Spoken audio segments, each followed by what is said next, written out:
So, Adam, we have made it to the final episode of this season Yeah, of Doctor Who, the second right. part of the finale. And yeah, it's a doozy for sure. There's a lot. It happened.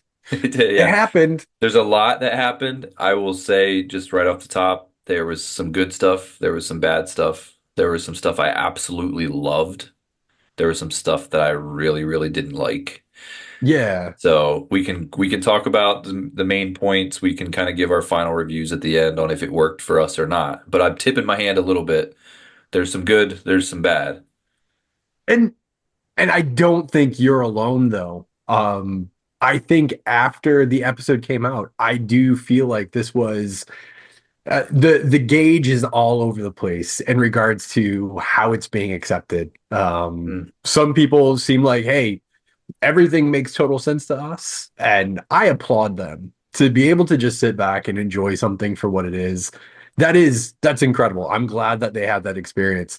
Others are like, hey, there are some things that I love. There's other things that I do continue to have questions about. And I feel like that might be where both of us are coming down, where it's like, yeah, there were some good things.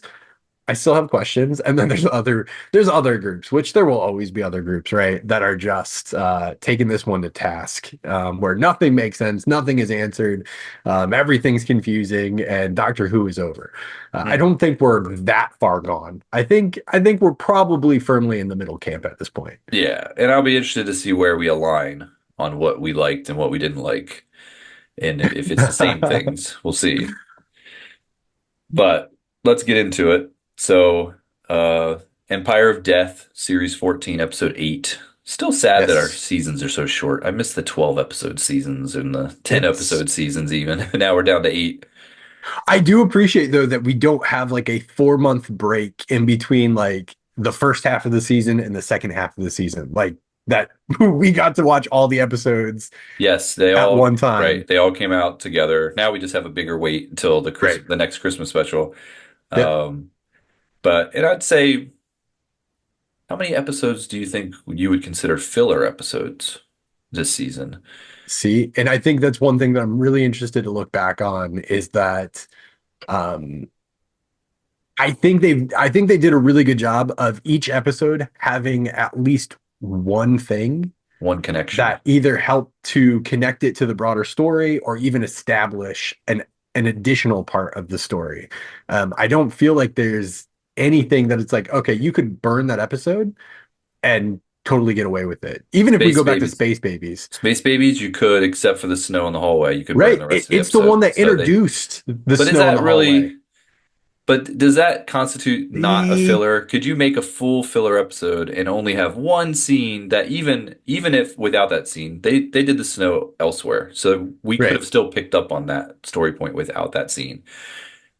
So I don't know if I would Okay, so say it counts that as not a filler episode. I mean, and I'm not saying that it is a filler episode. I'm just playing right. devil's advocate here that the snow scene in the hallway to me isn't enough for it to be like a key part of the story. I think that's also like so we also and I don't know, we would probably have to find some better definition of this, right? Because that's also where the doctor kind of establishes who he is and what he does when he travels. They establish that both of them are orphans. They There you establish the go. snow in the hallway. Like it Yeah. does lay the foundation for quite a So few different yeah, things. that's a better argument than the snow hallway scene. Yeah, I like that. That's a better I argument. the reality though is that if it was purely based on the snow, right? Like we have hindsight now where we can look back and we can be like, oh, you know what? That might have not been as big of a deal as what It we definitely thought it wasn't. was up until the Empire of Death. But it was Um, adding the mystery of it, which I think was the whole point. right. But we'll get to Yeah. that. So so we're already sidetracked. We haven't even talked about It's your fault. You 15th asked a Doctor, question. 15th Doctor companions Ruby and Mel. And I will say this, after seeing Mel on a few episodes now, I enjoyed the fact that we got a nice classic. I know when they first brought her back, I'm like, okay, I really don't have any connection to this character, so I don't really Yeah. care. She's been around long enough that I was kind of like, okay, that's kind of cool. It's even got me to the point where I might even go back and watch some classic Mel episodes just to kind of Some get to Mel know, episodes. yeah, get to know the I character better. She had a bigger impact on the show recently than most, most of the time when they bring back a character like that, they tend to just be more cameo. Yeah, And the yep. fact that this character has had a pretty big part in multiple episodes now, I think it adds to the credence of bringing her back. Yeah, absolutely, 100%. And we talked about the ensemble cast that they threw together in part one, The Legend of Ruby Sunday. The ensemble cast and vast majority of them, right? Like whether their parts were cut and it was left on the cutting room floor or whether they were just there to be set pieces, who knows? But Mel did not serve, she served a purpose. Absolutely. Um, Yeah, yeah. absolutely. So featuring, and they a pretty long list here, Kate, Rose, Ibrahim, who was a bit of a misdirect because Oh, I yeah. pointed out to you, I don't think we've talked about it on the podcast, but there was a character in the classic series that had Sutek whose name was Ibrahim. So I was like, oh, this guy must be some, distant relative. He's going to end up getting possessed. Totally not even, this dude did nothing other than have a couple He did do lines, but something. Dude was dude was about to be the Riz King, if I can borrow the vernacular I of the don't know. common day. I don't know what that He means. held Kate Stewart's hand. Oh, But I mean, all those things aside, it has to be a nod, right? it's a Like, I nod. don't, At best, yeah, it's a nod. I don't think it's a coincidence by any means, but I was right. thinking it was more of a plant and not just a nod. I was like, oh, something's gonna happen with this Yeah. dude, and it didn't end up happening. Carla, Cherry, Mrs. Flood, the Vlinks, Morris, Susan Triad. Do they not say Rose? Oh, they did. Okay, I was gonna say they left Rose out, but she's in there. Uh, Main enemy Sutek. I would also put in here the Harbingers, which I'm just calling them collectively now. The Harbingers, anyone that gets the I skull think face. everybody is. Yep. Is that okay? Is Yeah. that the right word for it? All right. Yeah. Main setting London 2024 and 2046, and also featuring the memory TARDIS. Yeah. And we find Again, out Agua the memory Senti. TARDIS. Yeah, again, the memory TARDIS, right? Like we talked about these things that RTD introduced prior to this series, right? Having the older doctors step into the memory TARDIS, review their Mhm. episodes, launch into the episode. Again, something that he probably planned. He probably Yeah, intended on having some memory TARDIS show up at some point in time, and therefore he established it uh, far before it actually makes an appearance in an actual series. yeah, yeah. We can talk about if that was Yeah, a good addition or not. But yes, he did, yeah, yeah. firmly establish the existence of the memory TARDIS with the spin-off show, I guess, Yep. that they did Tales of the TARDIS. So yes. And which I think probably it confused a lot of American viewers when that popped up and there were, because there was no history, Yep. whereas others who had found the videos on YouTube or watched it, in the UK knew what that was all about, but Americans didn't have access to that show. So, not easily. Right. So that's Yep. something that for a lot of viewers would have been like, oh, cool, they're using that. And whereas the Americans are probably like, what is a memory TARDIS? Why? What? Like, I've never Oh, heard of this thing. it shows up all the time. Anytime you Yeah, need a TARDIS, you just have to remember it, and boom, it's there. now we know. Writer Russell T Davies, director Jamie Donahue, producer Vicky D'Lo, and music by Murray Gold. Story number 311B. 311B. 311B. Number parts, just one. So this one picks up right where the last one left off. It literally, we have the scene in the, I guess, like kind of studio audience type situation. Yeah. And we have Susan Triad, who has now revealed herself as a harbinger. And if she touches you, you turn to sand. Well, now Yep. we know that she doesn't even need to touch you. Like they literally can No. just like blow sand from their hands. Yep. It starts killing people. That even can expand even further and kill everybody.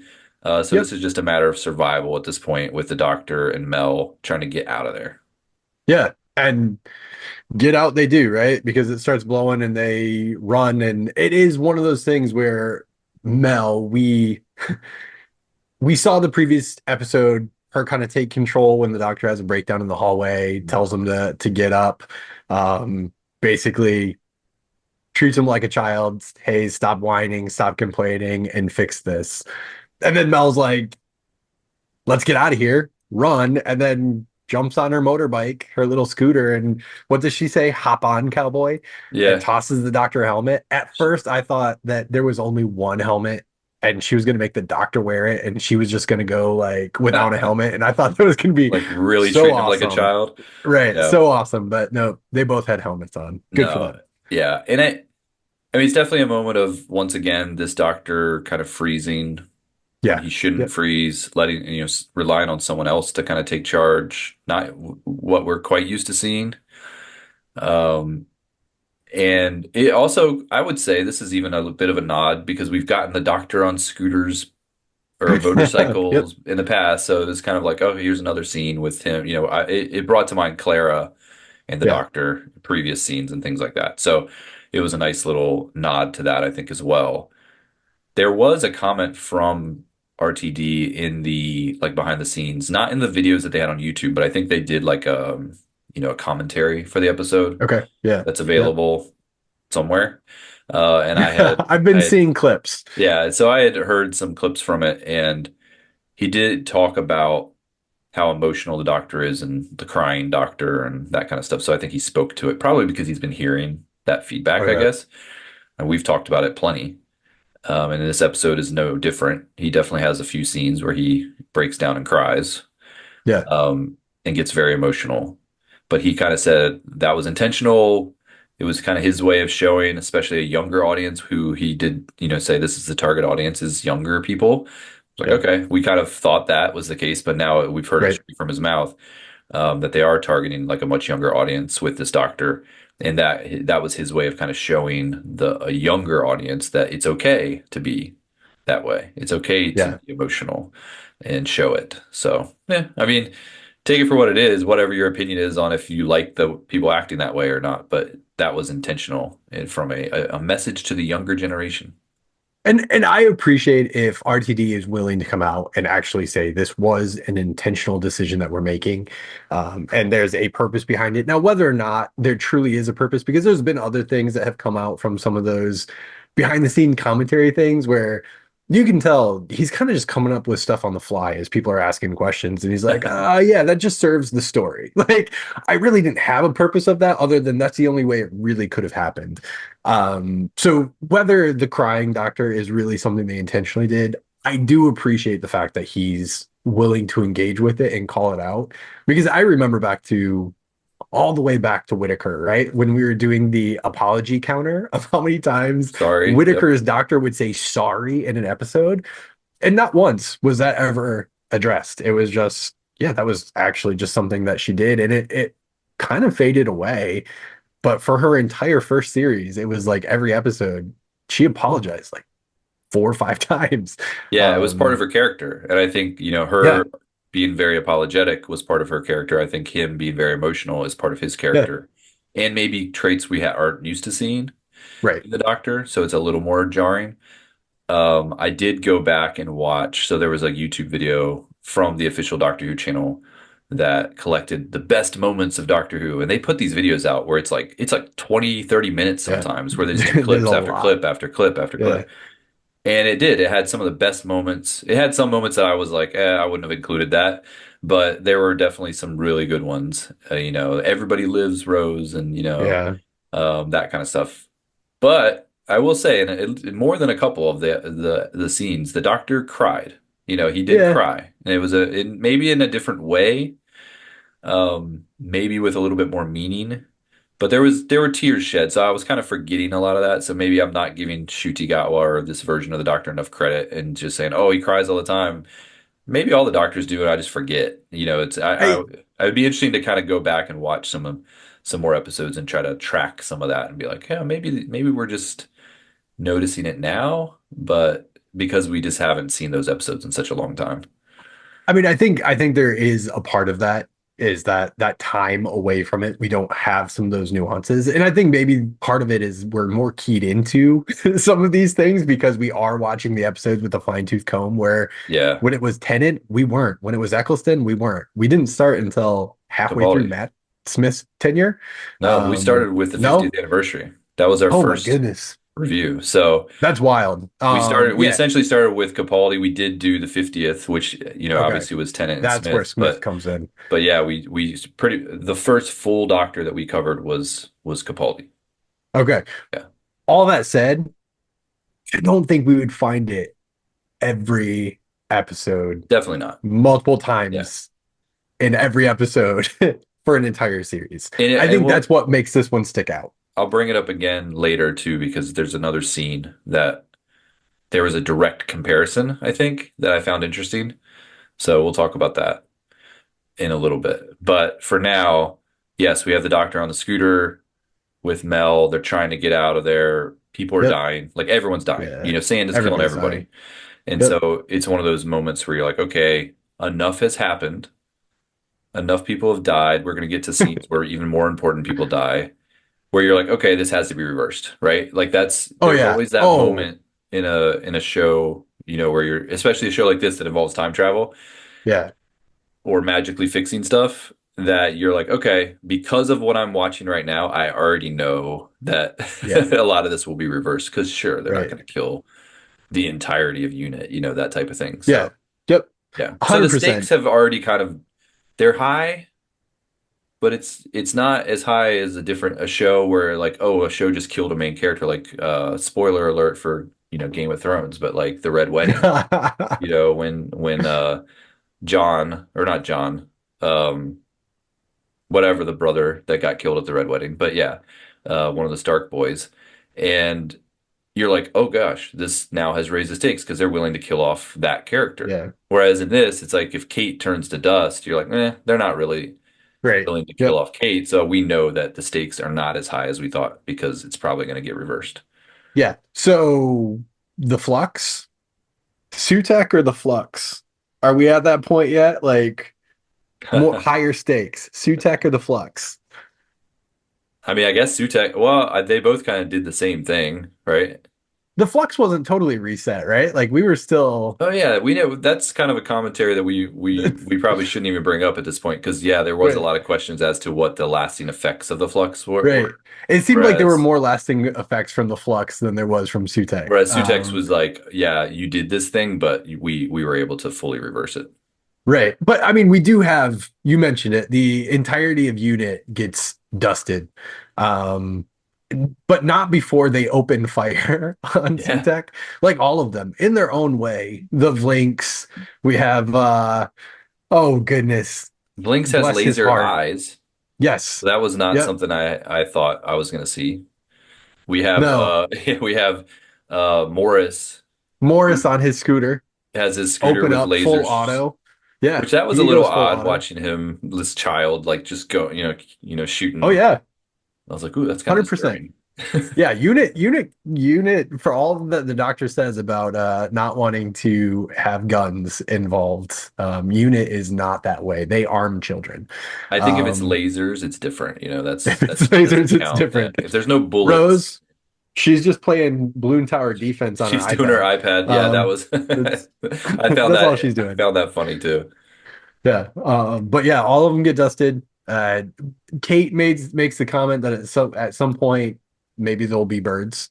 Right Yeah, I before think she goes. they were going for like a touching moment there, because now I will give them credit. There was when she was the first one to die, there was a moment, because they had made it so, like, they gave her that line, and Yeah. about the birds, and I was like, ooh, they just killed off Kate Lethbridge Stewart. I was like that, and I thought the arrest would maybe escape, and so I was like, oh, Yeah. that I might have believed that, even if they ended up reversing it later, there probably would have been a moment there that I would have bought it, because I'm like, oh, she's been around a while. Give her a Yeah. noble death. She has a cool line at the end. I could see them killing off a character in that way. But once it became all of them, then I was like, all right, they're not gonna do that, especially Yep. with a child involved. Right. Right. So they all rush. Mel keeps driving. Then we see uh Cherry and Miss Flood. Yeah, They're gone. we do see that, but we get a interesting change here, because up to this point, I think you and I were on the same page with this. For one, we were a little disappointed that she wasn't more than we thought she was going to be. Yeah. initially we were like, oh, she's just another minion. I think we even thought we were kind of like speculating, is she just another minion? And we both kind of agreed, yeah, she probably was just another minion. Yeah. But it turns out she actually wasn't in on the plan at all. No, she was. She Nope. wasn't part of Sutek's crew. She got dusted just like everybody else, Yep. but she had some things to say before she got dusted, and that was, maybe some of the more interesting stuff in the show, in the episode. Yeah. I mean, I'm sorry, you tiny little woman, referring to Cherry.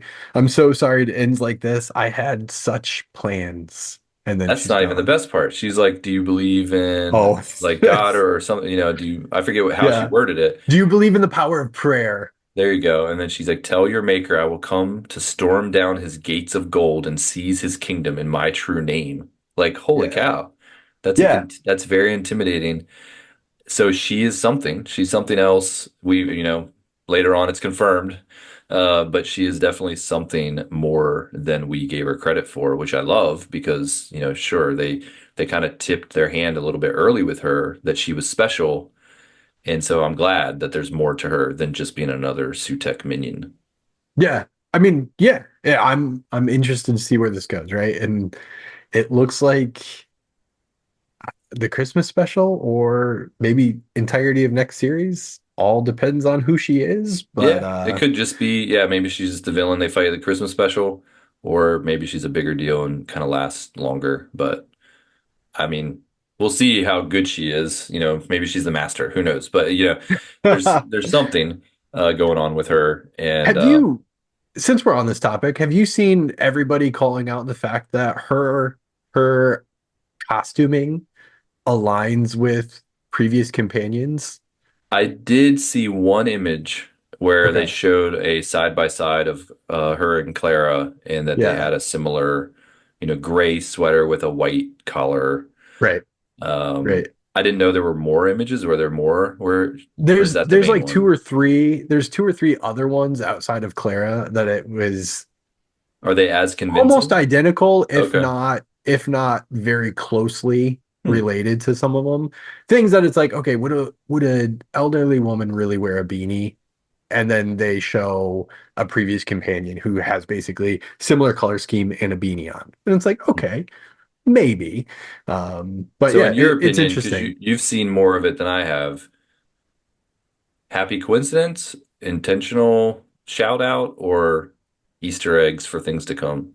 I think they're Easter eggs. I mean, after we had the whole Susan triad thing, after we had the Susan twist, I I can't, and honestly, even with Mrs. Flood, right? From the very first episode where she's like, "Haven't you seen a TARDIS before?"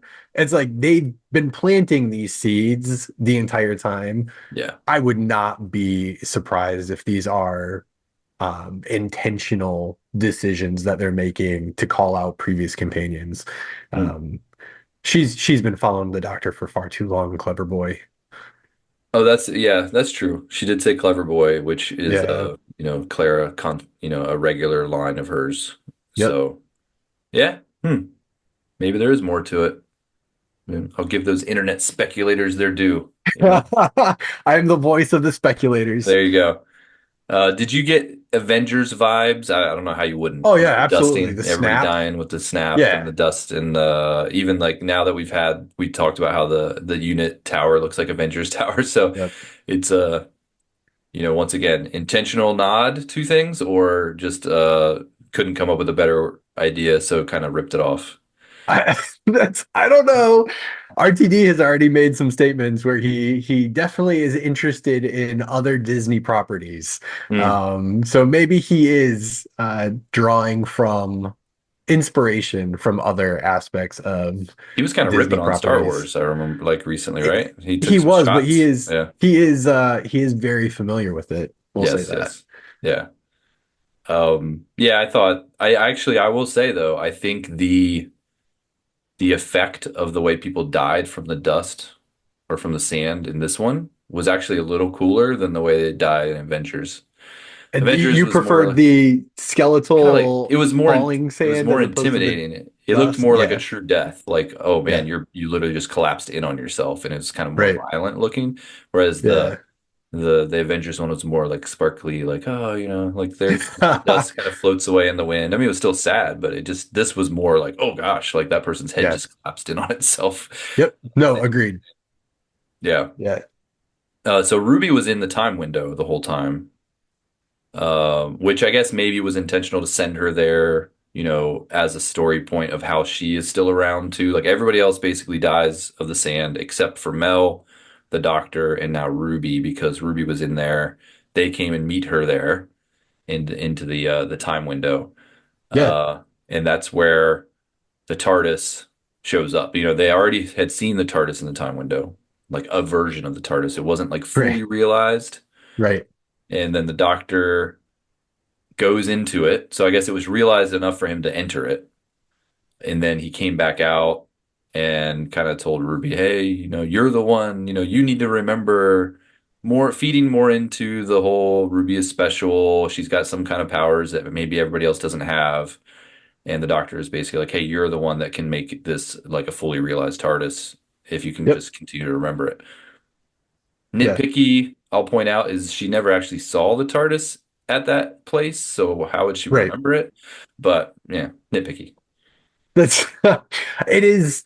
I do appreciate like the whole idea of time is a memory. I so That I don't I mind that sentence, right. No, no, totally. but to Totally. have it play out as a power, that's where Right. they start to lose me. Yeah. Right. I love the I don't even know if I want to call it like the philosophical elements of some of the writing where it's like, oh, time is just a memory. Mm. Like just calling that out, I think is it's just a fun line. It's a great concept to play with. Um, but to your point, practically speaking, how it becomes one of those things that we've talked about often in Doctor Who, where hey, if you just think about it a little bit harder, if you just have this idea of love in your mind a little bit more, we can resolve the greatest of Mhm. deterrence or friction points that we have. The obstacles in storytelling, all we have to do is think harder about whatever it is, and boom, it's fixed. And that's what we find here, right? They're without a TARDIS. TARDIS is gone. Sutek has a TARDIS. They're stuck. Sand is coming everywhere. Oh, we just need to think about it harder. Ruby, think about this harder. And boom, it's fixed. Yeah, it's on my list of things that bug me about Doctor Who, and it's part of it, right? Like Right. I, as a viewer, might not like that aspect of Doctor Who and that they lean on it so much, but it's established itself as part of the lore. This is Oh, something that yeah. can happen. We know it can happen. They're going to pull it out when they need to pull it out. It's not going to stop bothering me. In this episode, it comes, but this is just the first instance of a couple times that this kind of thing happens in this episode. Yeah. But yeah, that was definitely uh-oh, we're doing the whole like, happy feelings can fix everything, Yep. type of situation. And this is the start of it. I mean, it's definitely a new Who thing, right? Every showrunner, every writer has this one at their disposal. It's not new. Yes, yes. Doesn't mean that we always have to love it when it happens, though. So then Sutek actually shows up with the real TARDIS. It shows up in the time window.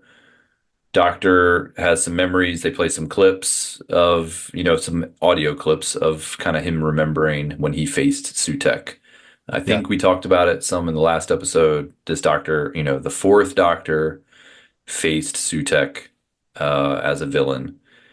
This version of Sutek is a bit different, but they kind of explain why.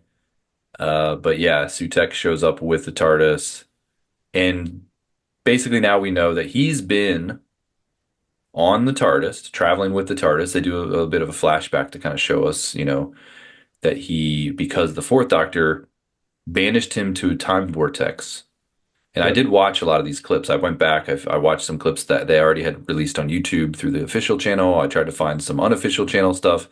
I read all the synopsis of every episode so I could get an understanding of the first time the Doctor faced this guy. And so, yeah, they did a little bit of a kind of a bit of a recap about how the Doctor defeated him and sent him into the time vortex. But in the show, he sends him into the time vortex. He's at this like mansion that's got all this like Egyptian stuff around, and that's where the TARDIS is with him and his companion, which was the girl the woman who had the spin-off show that I'm forgetting her name. Sarah. Sarah Jane? Yes, Sarah Jane. No. Oh, Sarah Jane, cool. right? Sarah Jane Chronicles. She, Sue, yeah. I believe she was the companion, if I'm remembering correctly. And so when he sends him off into the time vortex, he's pretty convinced that that's the end of Sutek. I guess then he gets into the TARDIS and decides to travel somewhere else, which then puts the TARDIS into the same time vortex or the same area of the time vortex, which then Sutek can just latch on. So it's a convenient, the way they explain it in this, it kind of makes sense because you're like, okay, I don't, if you don't have the historical knowledge of how it happened at the end of the last one, you're like, okay, whatever, that's what happened. But when you kind of compare these two stories, it's kind of odd that that could happen and that the Doctor didn't think about that as a possibility of happening, but it did. And now we know Sutek has been attached to the TARDIS since the Tom Baker era. Is that what we're Yeah. led to believe? I mean, I think that is the general consensus at this point, based on the extent that various people, other fans of the show, have taken it. Which it becomes pretty comical when you start to think through, okay, if this truly is what happened, Sutek latched on during the Tom Baker era. Where are all the places? What are all the things that Sutek has witnessed since this took place? But yeah, I think that is, as viewers of the show, what we're supposed to walk away from this episode with is our understanding is Sutek has been present for vast majority of our fandom of Doctor Who. He Yeah. has been as a part of that TARDIS, just as much a part of the TARDIS crew as any companion that has ever traveled with the Doctor. It definitely brings up some questions. Maybe we're not supposed to think about it too much. Uh, there are things that happen in Doctor Who where they're just like, oh, this is a reality. It's going to change the way you see everything. Yeah, yep, Famously, when they revealed that the moon was an egg, and it's yep. like, wait, okay. For one, that makes no sense at all that that could be a thing, but let's just assume we believe that that's true. Well, that changes every time, the moon shows up anywhere, you look at it Right. and you're like, okay, I guess that's just a big space dragon Yeah. egg. It's just an Um, egg. Now it's like anytime the TARDIS shows up, you go back and watch an old Matt Smith episode, Capaldi episode, whatever, and you see the TARDIS, you're going to be like, oh, Sutek's just sitting up there. He's He's he's just he's invisible, just but chilling. he's just, there are definitely times where they'll just kind of drop some information on you that kind of Yep. changes everything, which I don't know if I love that. Maybe add that to my list too of things that I don't love with Doctor Who storytelling. But yeah, it is interesting now that we know that he's been there all along. Yeah, I mean, when we talked about it, maybe we weren't recording when we talked about it. When the TARDIS shrunk, Sutek was there. Was Sutek super tiny at that point in time? There's He a just kind Matt of, Smith yeah, episode when the TARDIS is like 30,000 times bigger than what it's supposed to be. Sutek got an upgrade at that point. That's all these instances, all these things that have happened to the TARDIS. I do think, and to your point, maybe we're not supposed to think too hard, long and hard about it, but what has been established is Sutek has been that ever-present being alongside the TARDIS in all the iterations that we've seen up to this point. yep, that is true. And to referencing some of his lines from the last episode, the Legend of Ruby Sunday, right? Like he's been talking to the TARDIS the entire time. He's been communicating with the TARDIS, and the TARDIS has told him things about the Doctor. We don't know what those things are, right? Because it's resolved. The Sutek is resolved by the end of this. But there were some aspects of that I was like, ooh, this could be really interesting because the TARDIS and the Doctor are so close. Sutek has all this insider information. I was hoping, and this was me just probably going way too far with it, that this is where we would have Jodie Whittaker's fob watch Uh, come out. That, hey, Sutek drops this line about knowing all this information about the Doctor. Maybe the TARDIS revealed the fob watch secrets, and now we'll start to learn some of these other things.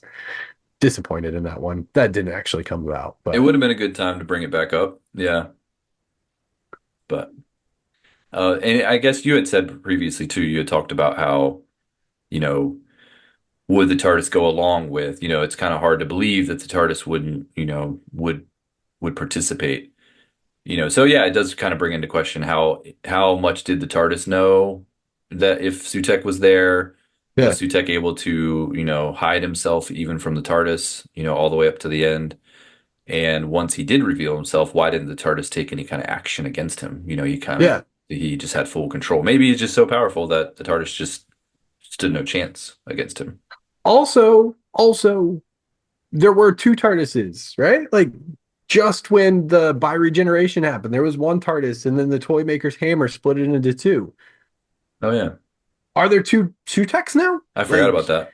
He I, just I chose that which was one to stay with. it He was was like, like, oh, okay, this one's traveling. I'm going over here. yeah, this one's parked. Um, I'm not gonna stay with the parked one. I'm gonna travel. Yeah.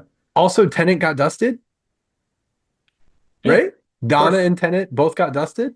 Yeah, they would have had to, unless we get a spin-off episode where they show us what he was doing at this time and he He was in jumps in some the sort of, TARDIS and he goes yeah, like maybe he's the in his TARDIS own protected him. TARDIS. Yeah, Yeah, but the assumption would be everyone except for, you know, the three. uh, yeah, Uh, Ruby, Dr. Mel were the three, survivors of this catastrophe. And, and we've, random people who slowly get dusted as time goes on. yeah, yeah, they do meet another person, but, um, yeah, Anywho, and Sutek also reveals that every place that they visited while he was riding on the TARDIS, he also created a Susan Triad yep, character.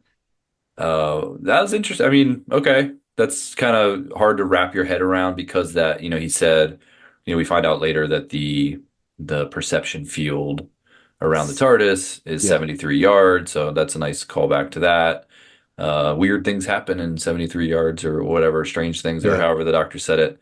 And yeah, we're led to believe that because of the perception filter combined with the power of Sutek, he can essentially create life.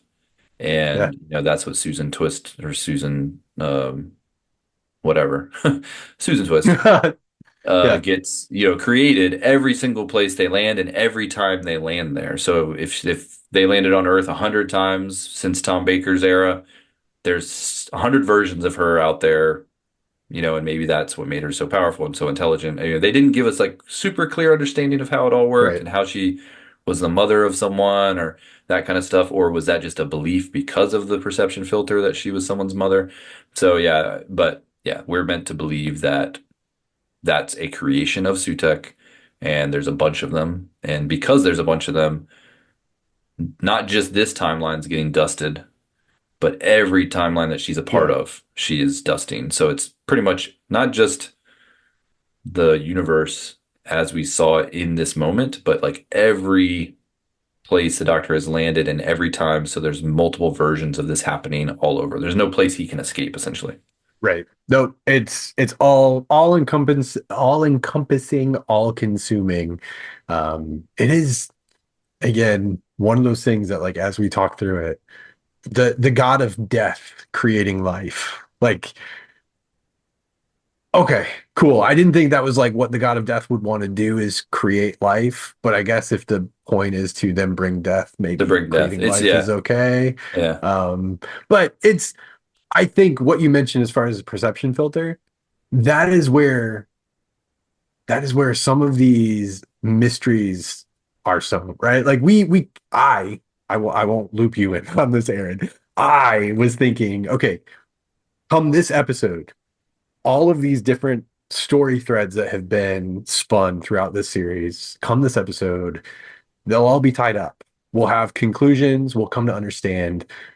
I do feel like there's aspects within this episode, even though, that story threads from throughout the series, they kind of just perpetuate them even more. So like the whole 73 yards thing, right? Like they mentioned the perception filter, 66.7 meters. Is that what they mentioned? And then Ruby's yeah, like something like 73 that. yards. Hmm. And the doctor's like, how did you know that? And Ruby's like, I don't know. And then we have the mention of uh App William later on. And she's like, yeah, I like she has some recognition of who this is. And the doctor's like, how do you know that?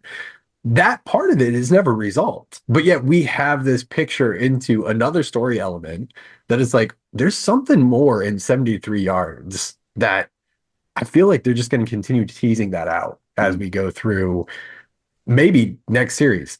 They've asked too many questions. They referenced it too many times in this episode without bringing a conclusion to it. And I feel like it's just going to keep kicking on. They can't just move past this one now. Like 73 yards is going to live on into next series. It has to. Hmm. Interesting. I don't know if I have that. I'm as convinced as you are of that, but I see your point. I have some fan theories I'll throw out there, some speculation off air. We're not going to put these ones on the podcast, but I have some things I need to mention to Okay. All right. you.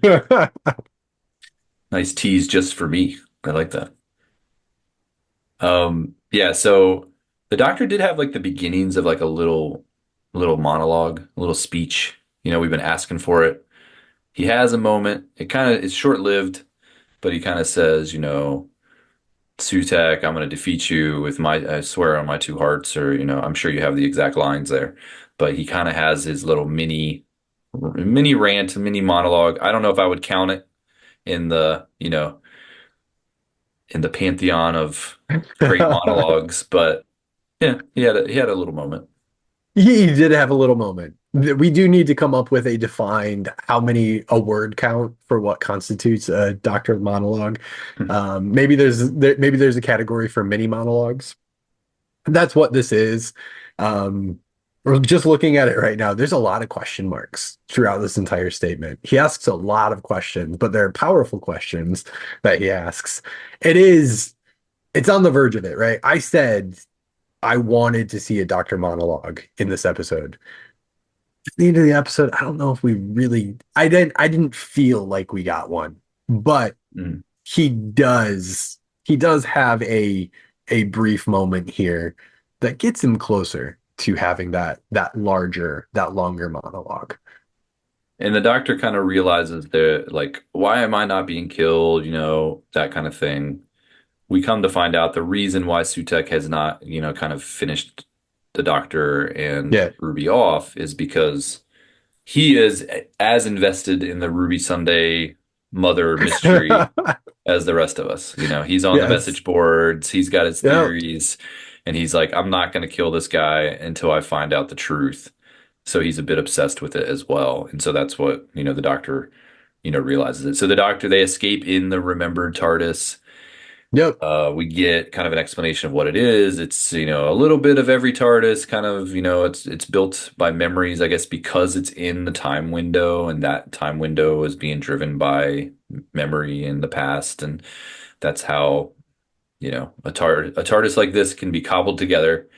And you get all these little kind of Easter eggs all throughout the TARDIS. They didn't Yep. really focus on a lot of it, but if you watch some of the behind the scenes stuff they kind of focus in on. There's some cool ones in there, Yeah. Yeah. Yeah. little Easter eggs and stuff. And they could escape in this TARDIS, but it definitely isn't the most put together TARDIS. So it's kind of falling apart as they fly away. Things are falling all over the place. The Doctor then uses some rope to fix it. Um, Yes. and Intelligent rope to yes, go yes. with the intelligent gloves. Intelligent rope to kind of call back to, yeah, he has the intelligent gloves in the past in that first episode where he could kind of like grasp onto anything. Yep. He's never going to lose his grip. So I guess this intelligent rope, which we come to find out later is a very important part of their plan to defeat Sutek, but they're introducing it here as like, oh, if we just loop it around everything inside this TARDIS and touch some controls with it, it kind of fixes everything. The Like molecular bond. the Um, best rope in the world. Yeah. I mean, it is the bungee cables of my youth, right? That I found in my garage, and it was just my goal to stretch those things as far as I possibly could and hook that hook around as many things as I possibly could. That's what the doctor was doing. He called it an intelligent rope with a molecular bond hook. It was just a bungee cord. That's all it Yeah. was. Just stretch it, and hook it.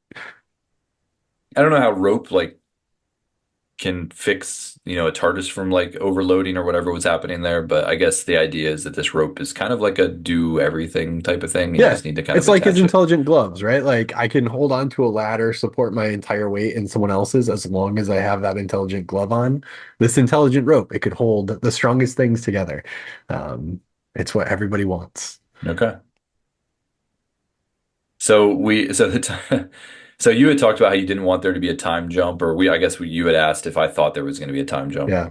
Yeah, yeah, And yeah. I guess there kind of was, but they never really Kind told us of. exactly how much. We have this scene where the doctor's on some planet walking Yeah. through kind of the wilderness with this cloak, and he comes up upon a woman who's there for who knows why. It looks like she's like selling stuff, but not really. She doesn't even really know why she's there.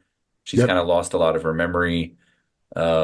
She talks about other people that have come by, but you don't know that, if how you don't know how much she actually knows or if those people, are even alive. Probably not.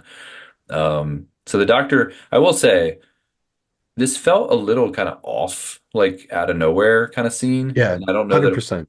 needed, but Right. the actor that they cast to play that woman was fantastic. I mean, they I thought I both was acted their pants off. yeah, It I was thought I was watching incredible. a scene from like, a high budget, Oh, HBO yeah. drama. Like it was even the set, the fact that there was like a baby carriage there and she Yep. thought that her baby was there, but then kind of realized, oh, that baby's been gone for a while. And that was sad. I was like tearing up. I was like, man, Yeah. this is like a legit acting. Like, even though that scene probably wasn't needed, I guess he needed to get that spoon somewhere. But yeah, it was just kind of like, oh, wow, that was a really good scene. Yeah. I mean, yes, it came out of nowhere, right? Like we have the doctor, he opens up the TARDIS doors. He sees all the planets are dying, all the suns are dying, and he calls out and he weeps. And then we have Screams. Yeah. Sutek, who's like the Sutek in unit is like, okay, everybody's dead. The only thing that keeps living is the doctor.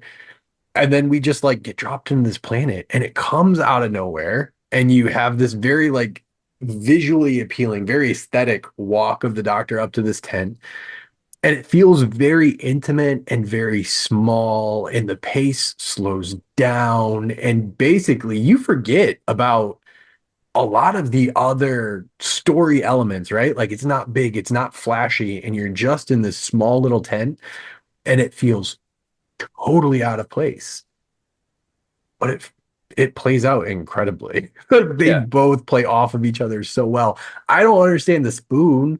Like, could they have done anything else other than, and that is the one thing where it was like, okay, now we're gonna, in this very heavy, emotional, impactful, very well acted scene, we're gonna make it about a spoon. And it's like, okay, that I forgot that's the show we're watching right now. And then you move on, but I was it, into it it. I was didn't really mind the well. spoon. I thought the spoon, once again, a spoon has been in play before with the Oh yeah. doctor, right? So I Yep. think that was a bit of a callback and a shout out. He just needed a piece of metal.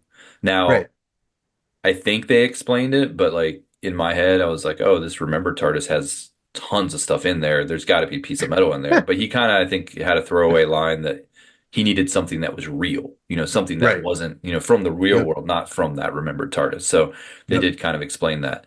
But yeah, he just got the spoon from her, which I guess was maybe the last piece of metal in the universe, maybe. And he found it and was able to kind of jam it into the side of that screen, which I guess was a like kind of visual version Yeah. of the memory window. I forget what is it called? Time window. Yeah. Time Um, window. yeah, so he kind of jams the metal in there. He has an emotional moment with her. I'm going to use this spoon and save the universe, So okay, whatever. I was buying it. I was into it. It didn't bother me. So this one didn't bother me as far as like The, things that I'm checking off. it could have been anything. Like, it didn't have to be a spoon. Like, it could have been like, she already said metal is precious. I don't know, like a picture frame, part of I can think of a thousand more impactful things that it could have been other than a spoon. A spoon just felt weird to me. And yes, I was thinking of Capaldi pulling the spoon out and fighting Robin Hood. And like, Yeah. I know Tennant pulled a bunch of random stuff from his pockets all the time. It just felt weird for how heavy and weighty this scene was and how well it was acted to all of a sudden be like, here's my spoon, take it. We've reversed roles here because I'm usually the one that's going to be nitpicking about a spoon, and you're the one that's going to be Uh, like, just roll with it. And now we've somehow switched places. Yeah, I was down with the spoon. I I liked it. think the pace of it just like switched up my brain, how my brain wanted to watch that scene. That's all it was. So once I guess it needed more power or something, but yeah, they get that spoon in there, and that kind of makes it so they start interacting with the screen. They Yep. find out that once again, Ruby has some kind of special power that it's her that has to kind of interact with it. She is the one that has to remember, and that brings up images. She can kind of Yep. ask questions, and it shows her stuff on Yep. the screen. And oh yeah, and so this is when that whole like um the guy that was William or whatever. Yeah. Yeah. Yeah. Yeah. Yeah. Yeah. Yeah, Yeah. the Yeah. Prime Minister of England, which we have, you had already talked about feeling like maybe some of that stuff is more important than we originally realized. But he shows up on the screen. The doctor knows who this guy is because he's technically from the future. Yeah. Yeah. Yeah. And they remember that there was this whole initiative where everyone had to do a DNA sample. So anyone that was living in England at this time would have had to do it. Oh, bright idea. That means that Ruby's mother would have a DNA record. And so then if they go to that time period, find the record, they can match Ruby's DNA, and then they can reveal finally the mysterious woman and who Ruby's mother is. So, Yeah. I mean, that's what is taking place. The only other thing that kind of sneaks its way in here is that Mel starts to get hijacked by Sutek. yes. Um, Yep. it's And able they to find can, her through death. We're all dying a little bit. That's yes, one of the lines that's mentioned. we all have dead cells, that type of thing. So because there's some part of death already in us, Yeah, um, then he can control her. Once again, right. didn't bother me for some reason. That one, it's there's for some reason that one was like, okay, I buy that. That makes sense to me. That you had to have something happen, right? And so Right. Mel's going to be the one that unwillingly turns on the doctor because Sutek has gotten into her brain and trying to convince her to turn on the doctor, and not in any way that he's trying to convince her to join him. She would never, but it's more No. of a mind control. Like she can't help it kind of Yeah. situation. The Yep. doctor also found a whistle at this point, Yes. In which the I don't TARDIS. know what that's a callback to. I don't remember a whistle moment in modern Doctor Who. Maybe I'm just forgetting. It's probably a callback to something in classic series. I didn't look it up yet, but I'm assuming that Yeah. that has some connection. If it's not, I'll be disappointed that it was just a random whistle that fell out of the ceiling. But I'm hoping there's some connection to something. I mean, my immediate thought was like, oh, and oh, it's gonna open the TARDIS doors or whatever. And then it was like, no, that's a snap of his fingers. It's not a whistle. Yes. And then I was just as much in the dark about the whistle as you were, other than Okay. the doctor was very much in love with the whistle. He Um, love a whistle, I think is love a whistle. that's going to be the title of our next episode. Awesome. I'll take Mark it. my words. Yeah. And so they go to 2046, they land in a government building. When did they change into combat clothes? I don't, they're literally wearing like army fatigues. And I was like, wait, when did they Yep. change into army fatigues? Maybe they were already wearing it. I just didn't notice until this moment. Um, at some point during the time when they were kind of lost in space and the doctor was looking for a spoon, I guess they picked up some combat clothes or got some out of the TARDIS, and that was kind of what they Yeah. were wearing in this moment. But I mean, it the was like TARDIS doesn't have a wardrobe. it was the doctor and Ruby, so it was a very intentional, style choice that they both were matching. Yeah. Um, and they both looked so like it wasn't like they were war torn, been through it No. all. I mean, they were just like they were wearing it as a style Yeah. statement and looking fresh, and Right. not because they were using it functionally. No, and they made Mel And Mel just was in her regular clothes. made Mel stick in her regular I clothes. know. She didn't get an outfit Yeah, she change. didn't get the cool, matchy outfit. Yeah, I actually noticed that too. I was like, oh, why do only the young kids get to wear the cool army Right. fatigues? Is this Right. ageism? No. But yeah, leave it to Ncuti Gatwa to still make army fatigues look stylish. Oh, I mean, he has never not looked stylish this entire episode or this entire series. But yeah, it did strike me as kind of funny that Ruby and the Doctor outfit change, definitely looking fresh, wide awake, clean. And then you have like Mel huddled in the corner, just looking like absolutely dejected. And she's just a third wheel. She knows it. And Yeah. she's a trooper for being there in the first Yeah. She's place. the side Um, companion right now. She's not the yep. main anymore. Nope. Nope. But She's right there. we did find out that the Sonic can do DNA testing. Um, so Yep. that's a function of it.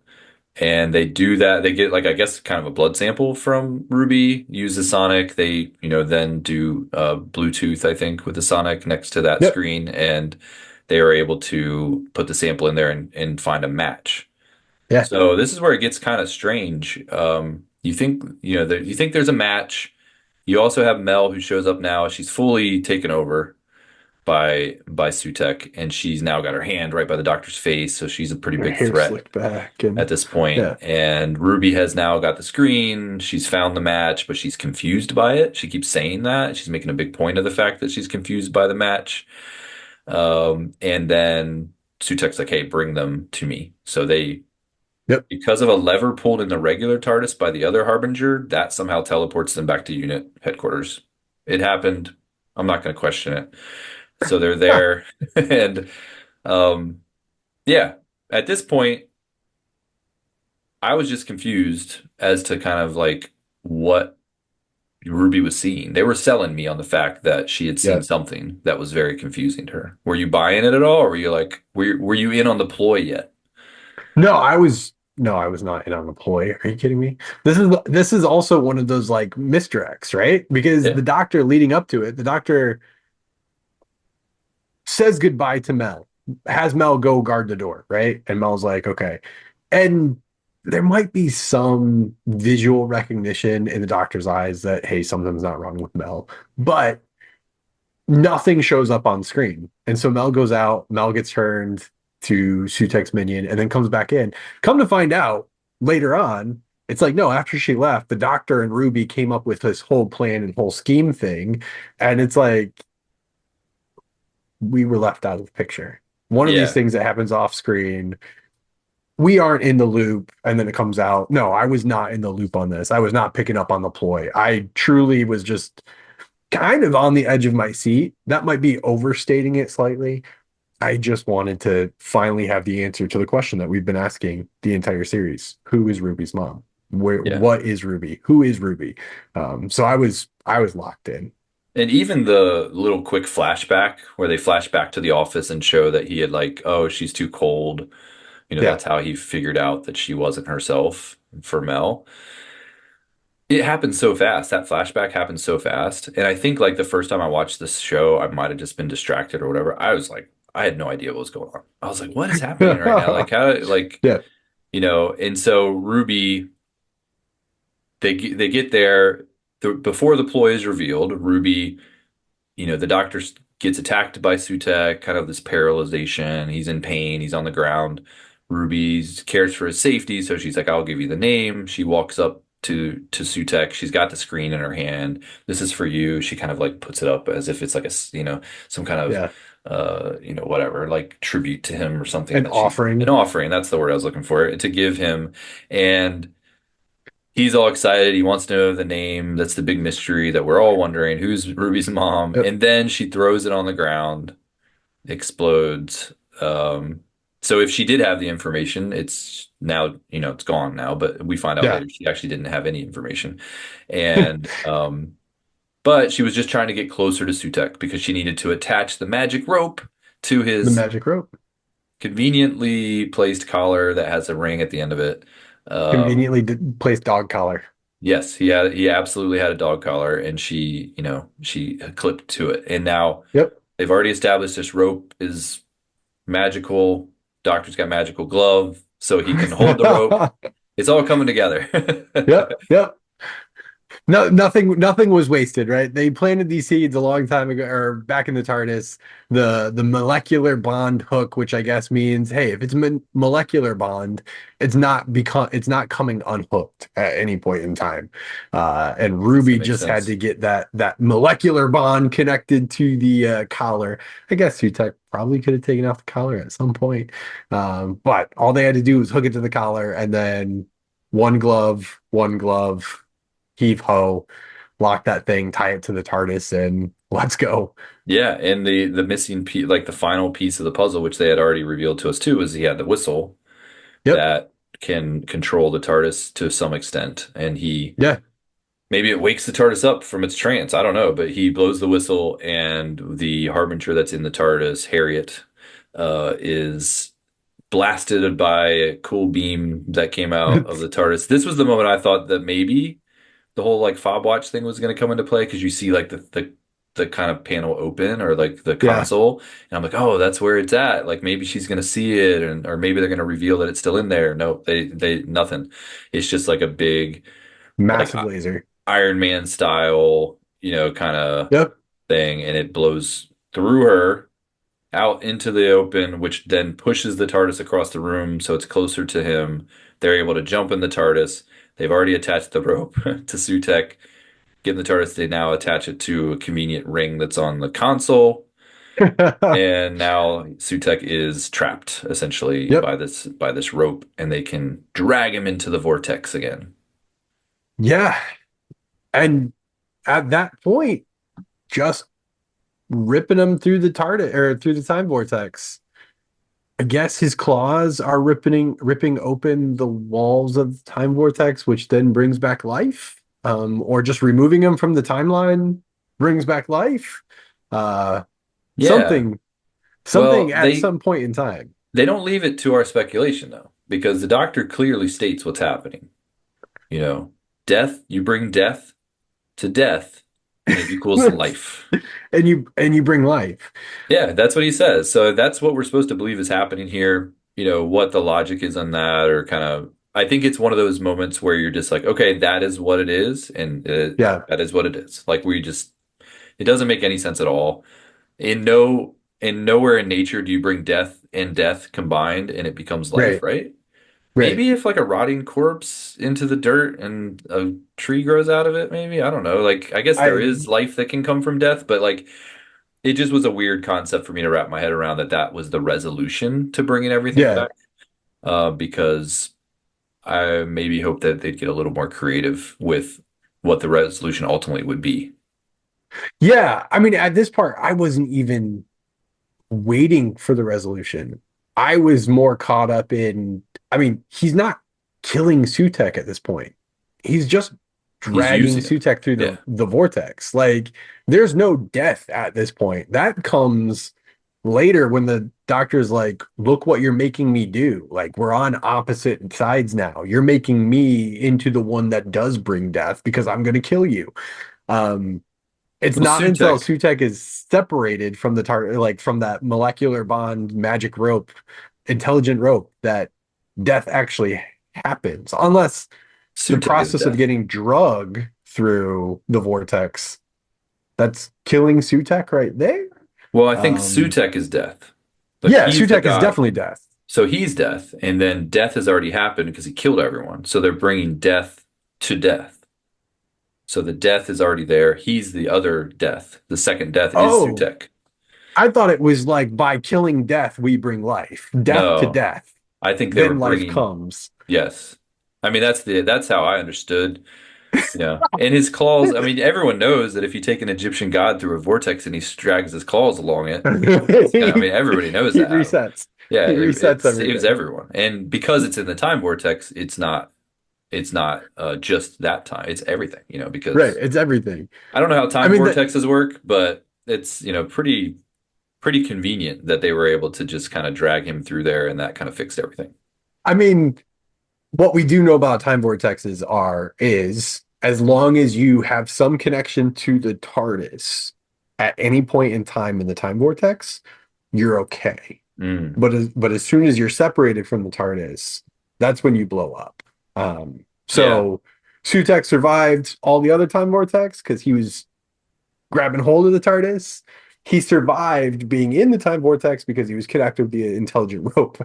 Once that rope is disconnected, that's when he dies. Do you count, so rewinding just a minute, do you think that the doctor's little speech of like you turned me into this, now I have to be a monster, is that a moment for this doctor? Kind of like you know, a stamp of like, hey, this is what we expect from the doctor, those kind of moments. Like, is it a celebratory moment for him, or did he not, did you buy it? I don't know. How did you feel when he was delivering those lines? I so how I felt when he was delivering the lines is I was still trying to figure out what was happening. I think, and in the moment also, I think it's kind of telegraphed, right? Like before the minute he starts speaking, you know what he's getting ready to do because it's very much in the character of the doctor to be like, this is not who I am, but this is who I will be in this moment. So I Yeah. knew he was getting ready. He was gearing up to give some speech about how like he doesn't want to do this, but he's going to do it anyways. Um,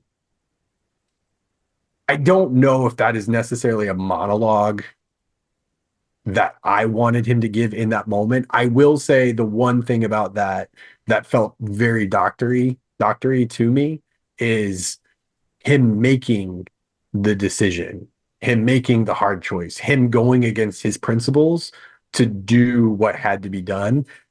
That felt doctory to me. Um, the whole speech kind of falls flat. Mhm. So it's not necessarily the words that he says that feel like, oh, this is the doctor to me. It's more the decision he's making. That's what felt doctory Yeah. to me. Does that make sense? No, it makes sense for sure. I was a little, the delivery of the lines was kind of what threw me because I'm kind of on the same page. I enjoyed the moment, what it meant, Right. but he still seemed so bothered by the fact that he did it and broken up and like kind of like after he did Yeah. it, it's like, oh, like I had said earlier, I watched some clips from, best moments of Doctor Who, Yeah. and one of them was David Tennant and the Satan's Pit, and that, Yeah. Satan demon or whatever that's coming out of the pit, and he's like, yeah, I'm gonna defeat you essentially, but he did it with joy on his face. David Tennant was not broken up. He was not broken up that he had to kill this, godlike figure, and he was almost braggadocious in how he was doing it. He had kind of spiteful. Like that was kind of maybe that's just Tennant's version of the Doctor, but I liked it. I kind of like it when the Doctor breaks character. I'm always a big believer in the fact that the Doctor isn't as good as we think Yeah. he is. I think he's selfish. I think he's cocky. I think there's a lot of bad aspects to the Doctor that most people would say are bad traits, but it's entertaining to watch. Yeah. Yeah. Yeah. And I think that was a moment that maybe they could have let him be a little bit more kind of, yeah, I beat you. Yeah. Like you brought this on yourself. You made me this way. You made me do this, and you're now paying the price. Yeah. And I don't feel bad about it. That's kind of more what I was hoping to see from Ncuti in this moment. That I feel like it could have been a transformational moment maybe for him to kind of make him feel more like doctors we've had previously.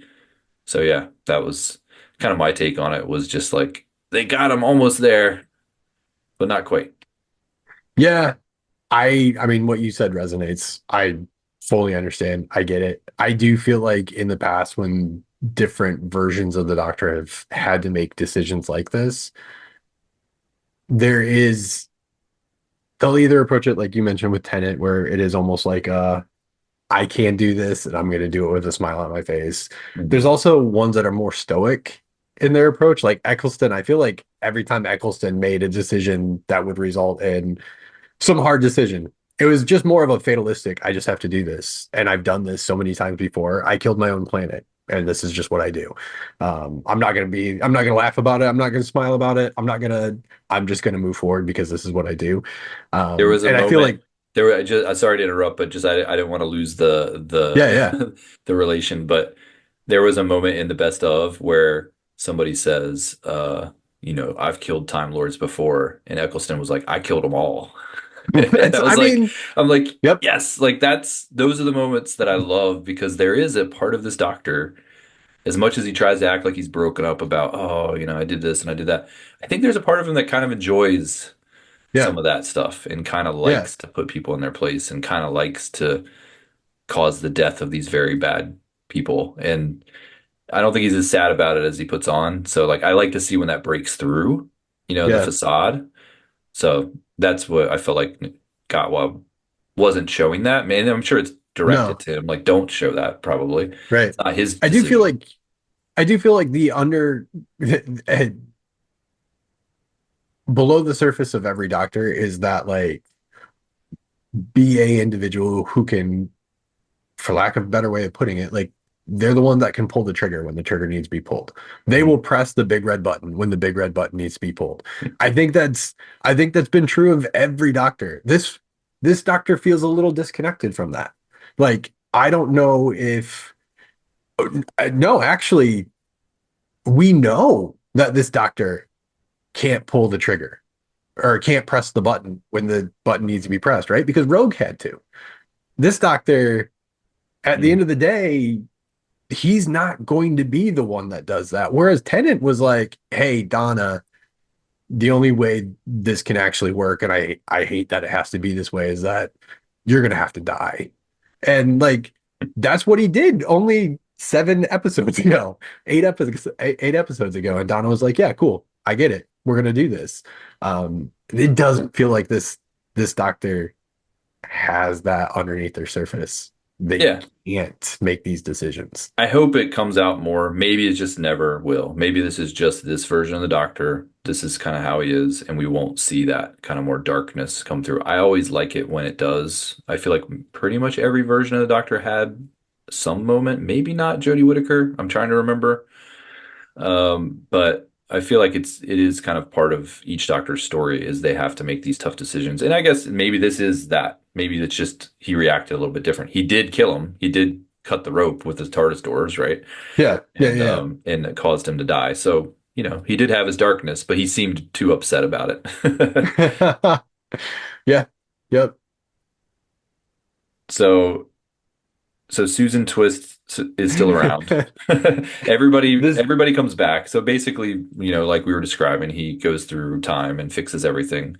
yep. And so that means everybody that we thought died didn't die, including Susan Nope. Twist, which is a creation of Sutek. You would think maybe that would be someone that Yeah. would come back. But she comes back. Now they're saying, "Oh, you can join unit." So, all right, future episodes, I'm sure we'll see her again. We see we see Morris eating a slice of pizza. Thought that was so random. Like I it it that was. whole there have been so many things I've seen and I've read and I've chuckled about the whole pizza party that like as soon as everybody comes back from being dust, those people just chuck those pizzas in the oven and they I just know. continue Where like did you nothing's where changed. did you find a pizzeria that was open Yep. directly after this was resolved? Yep. Yep. They Yeah. were just ready to go. It They was had just all funny their because they didn't show ingredients. anyone else eating pizza. Like I don't know, maybe there was pizza laying around, but they didn't show anyone else eating pizza. But then they cut to Morris and he's just like, hey, and he's just like Yep. literally eating a slice of pizza on camera. Yep. That was definitely kind of funny. But Boy genius is ready to go. yeah, you got to have that pizza. The DNA results are in. The 23andMe Yep. results have come back, and now we know she didn't know who her mom was. She didn't see anything that confused her. It was all part of the ploy. Now they actually have the data, and they know who her mom is. They don't, the mystery is over. They put it up on screen. It's some lady who had her when she was really young. She was only 15. She was in a bad family situation. She got out of it, Yep. and that's why she gave up Ruby and put her on a step. Now, leaving a baby on a step in the middle of a night where it's snowing, it's freezing outside, I still don't know if it's the best decision, but I mean, it's a 15-year-old. Great. So yes, that's who it is. We find out that she's ordinary, Yep. nothing special about her. Ruby even kind of questions that. And the doctor's like, no, she was special because we thought she was special. Your And delivery there, priceless, and priceless. that's why Sutek, you know, Sutek thought she was special. They thought she was special. And I guess if you believe something strong enough, it makes it a thing. It's a frustrating resolution for me, not even because it's an ordinary woman. That's fine. It's a nice twist. We Yeah. kind of all expected it to be a bigger deal, and she didn't end up being. But I think there was a lot of misdirect that was unfair. As I say, they cheated. Yep. Uh, why would it snow if there's not something to do with a more powerful thing going on, or some kind of magic going on, or some Yeah. kind of dimensions clashing, whatever the explanation is, it shouldn't be able to just randomly snow. Uh, No, the that's lady, yeah. even when she dropped her off and she's wearing this cloak and it's all dramatic, and like if you're a 15-year-old teenager that's getting rid of your kid and putting it on a doorstep of a church, you're not getting dressed up in like a cloak and looking all mysterious and pointing at signs. And so yeah, a lot of this stuff was very much placed to make us feel like this was a big, big special thing that was going to be Yeah. revealed, Yep. and it wasn't. So did you feel cheated? Did you feel like, oh, okay, or did you like the Mr. X? Sometimes people like to be surprised and think, oh, I like they kind of lied to me a little bit so they could surprise me. I like the I like Mr. X. I like Mr. X when they have equally valuable payoffs. Like, I don't mind if you lead me to believe one thing entirely different, as long as what the reality is comparable to what you led me to believe it should be. If that makes any sense whatsoever. I was slightly disappointed. And I think the whole idea of, to your point, ordinary, it's not that she's ordinary. I think the ordinariness within Doctor Who is something we're familiar with. One of our favorite Christmas specials, right, is the one with it's like the Christmas Carol, Yeah. and there's the shark in the sky, and like part of it is, oh, she's just an ordinary girl, and Smith goes on this long statement about how, oh, that's incredible. I've never met an ordinary person, Hmm. because everybody is special. Everybody is more than just ordinary. I think this idea of like ordinary people being special isn't new, but we've had so much of this series focused on these fantastical, these super out of the ordinary things that are coming about. Even as we've gone through this review, right? Like you've made a very intentional choice to bring up all these special things that Ruby was able to do throughout this episode, that they are just further misdirects. That was part That of the that problem. I was Right. carrying on the Mr. X. Yeah. I mean, because we had this build, right, to Mhm. this point, and and the payoff just didn't quite live up to the mystery. And now going back and rewatching this series, some of these mysterious elements, like we're just going to be able to toss them away because they literally don't, I mean, they legitimately don't matter at all. You go back to Space Babies, the snow in the hallway really doesn't matter. Don't know why it Like, happened. Because like, no, so even just you take that moment, just say, okay, let's just take that moment in the hallway, snow happened. Explain it to me. If she's I mean, not okay. special, if there's no special connection to her, she doesn't have any Yeah, special yeah, yeah. powers, she's not a demigod, what all the theories, what was that then? Right. And the in episode explanation that I've seen floating around there is, you go back to Legend of Ruby Sunday, and the doctor says it snows because that memory is so raw that the snow is creeping through. And everybody's like, oh, that's the explanation. Why is that memory so raw, though? Is that memory so raw because Sutek is like obsessed with that moment? Like, is he the one that's leaving the door Yeah, open to he's let the snow injecting his come power through? into the memory. Like, there's, again, we But have like coming through these, from what? right, for what Like I reason? can For so what like the purpose? time window, I can buy that because there's like Right, technology there. It's like, okay, it's powered by memory. They were just in a hallway in a spaceship. right. So where is that snow coming from? And it was real snow. It wasn't Right. perception filter, right? Right. Like, it wasn't that, It wasn't her seeing that. It right. wasn't, yeah, it was They weren't definitely within 73 yards of the TARDIS, were they? Like, is it always like every time it snowed, it was within 73 yards of the TARDIS there you and go. Sutek was just There's the influencing answer. it? Um, Yeah, I don't, that's my thing is like, sure. Misdirects are fine, but Yeah, that's a pretty big misdirect to give us some sort of evidence that there's something special about her when yeah. snow can appear in a closed environment that snow should never be. That's yep. And I think that's going to be the dark cloud over this series, right?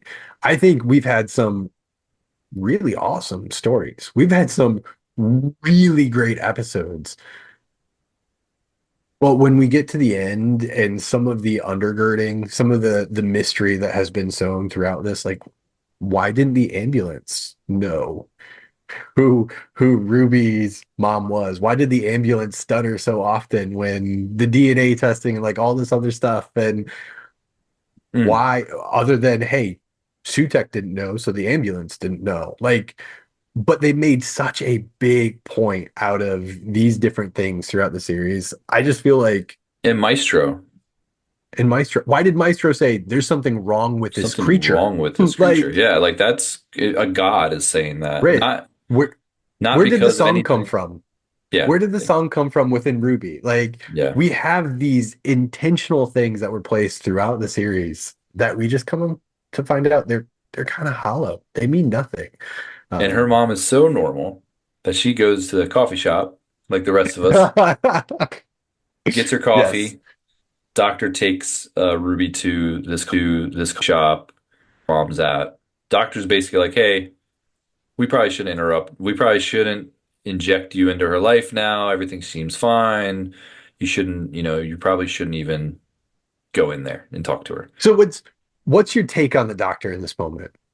Like the doctor basically trying to keep Ruby from her mom.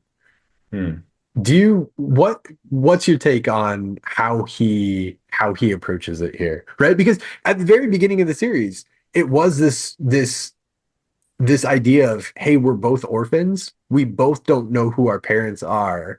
And like there was a bond around them both being orphans. And now here we're presented with the doctor saying, hey, Ruby actually could meet her family. Oh, don't do that, Ruby. Like, what's your read on the situation? So you're implying that there was some sort of sabotage potentially here, where he's like, if you don't know your parents, or I don't know my parents, you can't know your parents. I didn't even think about that. I just thought, it was the way they presented it was that he brought her there. She probably asked to be brought there. And he's like, hey, it might not be a good idea. We could really ruin this person's life, Yeah. if we reveal this to her. That's how I read it. And then she went for it anyways. And you could tell by his reaction of like, oh, like he kind of was like, oh, I didn't expect her just to kind of like completely disregard what I Just said. go. I thought it was a Yeah. funny moment for sure. I loved that moment with Ruby, and how she kind of just confidently walks in there. She's got a plan. She orders her coffee. She sits down right across the table from this woman Yep. and starts making eye contact with her. And hey, her name is called for her coffee. Hey, Ruby. Oh, that's me. Um, my name's Ruby. I was left on a whatever. So I I was named after a road. yeah, there you go. I I thought it was cool. It was a nice moment. It was touching. I thought it was well acted. Yep. Even though I didn't love the fact that her mom was ordinary, now that I've kind of accepted it, it was a really touching moment. Um, I liked it a lot. I thought they did a really good job with that. And, now she has a family. She, and lucky for her, her mom was more than happy to meet her, wanted to, kind of, and now they want to Yep. find her dad and all of that stuff. So I think it was a sweet, touching moment. Maybe now that you're kind of bringing my attention to it, maybe I don't know that the doctor was like purposely trying to sabotage anything, but I think maybe there was a moment of like, if I let her meet her, she's going to be out of my life, and I kind of want Yeah. to keep her as a companion. So there might have been some selfishness coming in there when he was recommending that she doesn't go, because maybe selfishly he was hoping that she would travel with him a little bit longer, and he knew that once he gave her over, that she wouldn't be coming back. Yeah. I think this scene again, kind of a change of pace moment, very small.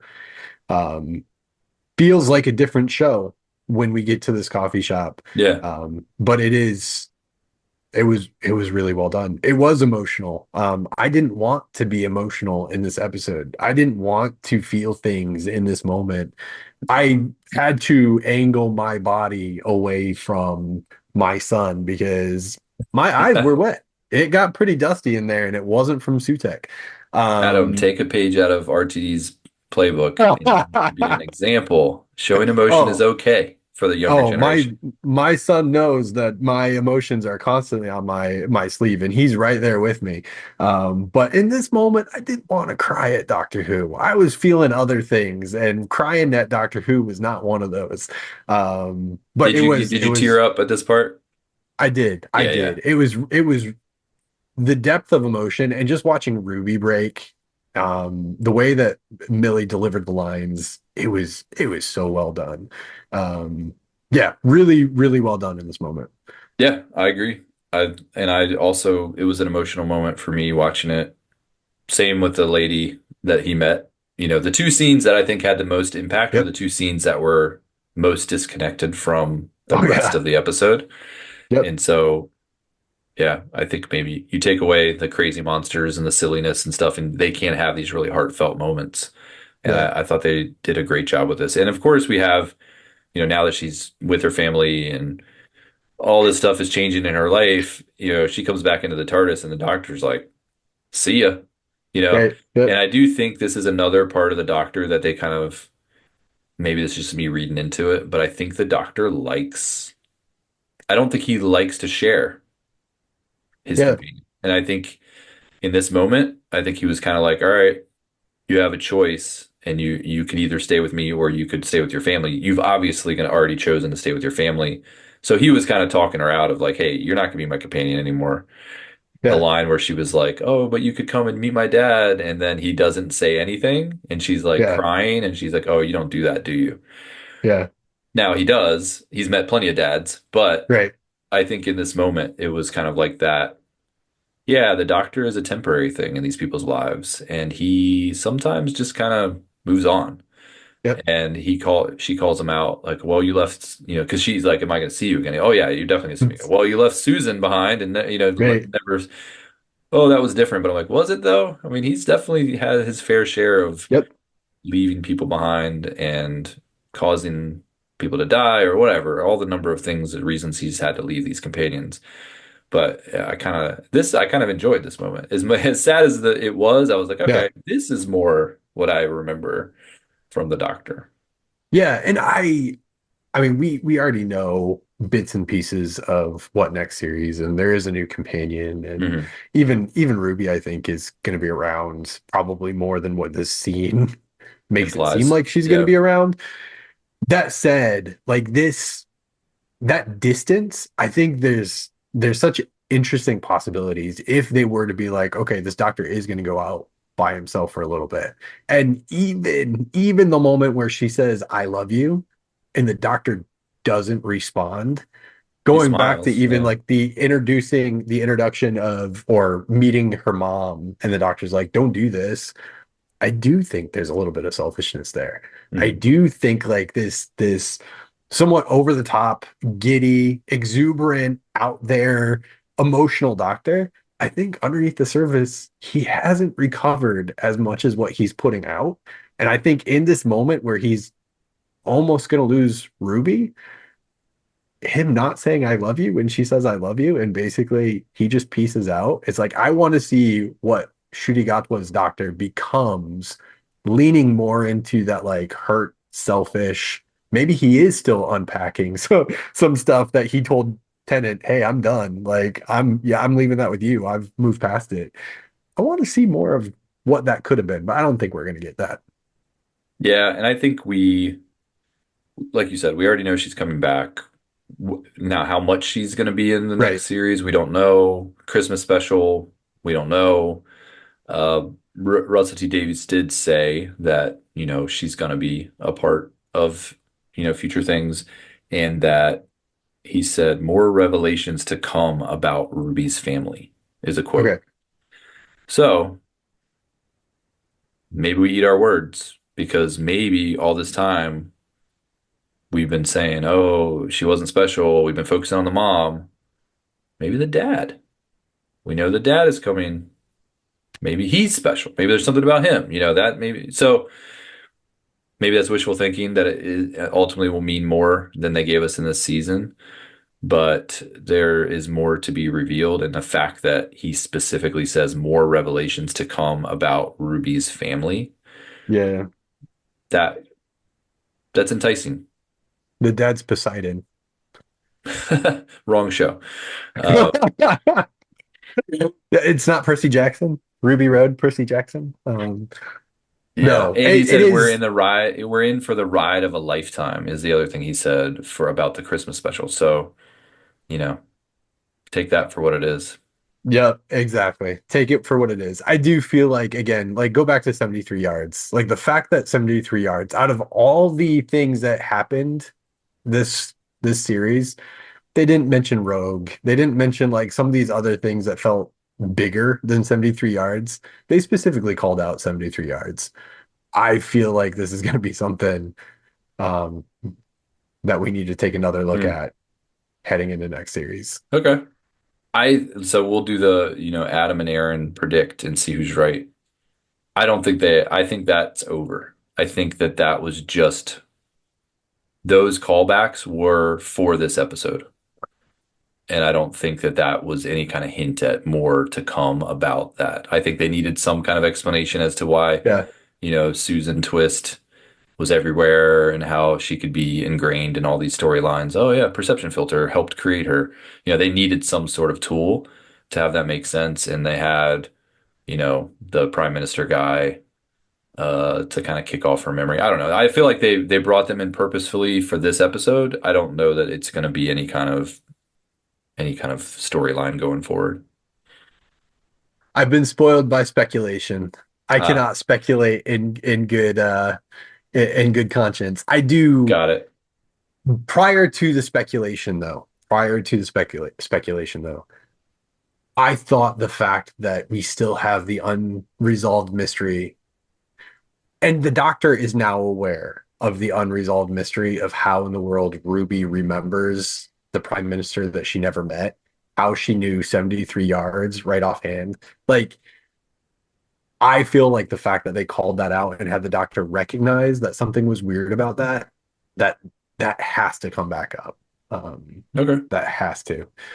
But All right. Well, if we kept track, I think I'm usually right in these situations, but we'll see. No, I'm just kidding. I think you Oh, usually are. I think you usually are. Can I just oh, say one last thing before we close up? Mrs. Flood. We haven't The talked about Mrs. her Flood, yet. but I Yeah. have one. Okay, let's cover Mrs. Flood first, and then we can double back because it's connected. Okay, Uh, Mrs. Flood. We do get a scene with her. She starts to kind of go into a little epilogue. yep, And as the show's ending, you see Ruby with her family. She's looking at like photo albums, and then you hear Mrs. Flood's voice kind of do this voiceover and says, more. I don't know. I forget exactly all the lines. I'm sure you have it, but the shall I end. read it? Yeah, read exactly what she says. Okay. And that's how the story of the church on Ruby Road comes to an end with a very happy ending for little Ruby Sunday. But life goes on, doesn't it? Ruthlessly. And what happens, you might wonder? Oh, what happens to the mysterious traveler in time and space known as the Doctor? I'm sorry to say, his story ends in absolute terror. Night night. I mean, that's a pretty solid ending to a series. Yeah, I loved it because I was the first time watching it, and they pan up to the top of the building, and she's standing there in that Yeah. all white Yep. outfit, and I was not expecting to see her again. And I was like, "Ooh, what's this?" And then the line that she delivered, it gave me chills. I was like, Yeah. "Ooh, Yeah. Yeah. Yeah. absolute terror." So I don't know. I thought that was very effective. Nice little tease. It could have Yep. all just ended happily and everything, but they gave us a nice little tease at the end that, hey, you think everything ended happy for these characters, but there's something Yeah. coming, and sounds like Mrs. Flood's going to be a part of things to come. Yeah, agreed. I appreciate. I think it's really cool that they actually referred to probably the entire series. It's the church on Ruby Road. Like the entire series is the story of the church on Ruby Road.